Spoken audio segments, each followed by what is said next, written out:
శ్రీకాళహస్తి దేవాలయం గురించి రహస్యం ఎంతమందికి తెలుసు? శ్రీకాళహస్తి దర్శనం చేసుకున్న తర్వాత ఏ దేవాలయానికి తిరిగి వెళ్ళకూడదు, వెళ్తే ఏటవుతుంది? దీనికి కారణం లేకపోలేదు. ఈ విశ్వంలో గాలి, నింగి, నేల, నీరు, నిప్పు అనే పంచభూతాలు పంచ శివలింగాలుగా ఏర్పడ్డాయి.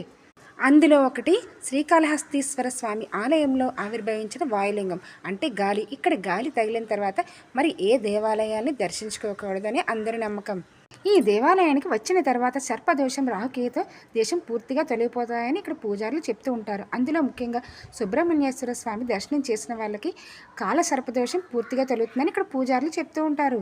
ఇక్కడ ప్రత్యేక పూజలు చేసిన వాళ్ళు నేరుగా ఇంటికి వెళ్ళమని పూజారులు చెప్తూ ఉంటారు. కారణం, ఇక్కడ మనం దోష నివారణ చేసుకుంటున్నప్పుడు మన పాపాలు శుద్ధి అయ్యి ఇంటికి వెళ్తేనే దాని ఫలితం లభిస్తుంది.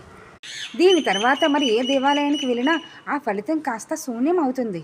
మీకు తెలియని ఇంకో విషయం ఏమిటంటే గ్రహణ ప్రభావం, శని ప్రభావం ఆ పరమశివుడి మీద ఉండదు. మిగిలిన అందరి దేవుళ్ళకి, సాక్షాత్తు ఆ తిరుమల శ్రీ వెంకటేశ్వర స్వామికి కూడా గ్రహ ప్రభావం ఉంటుంది.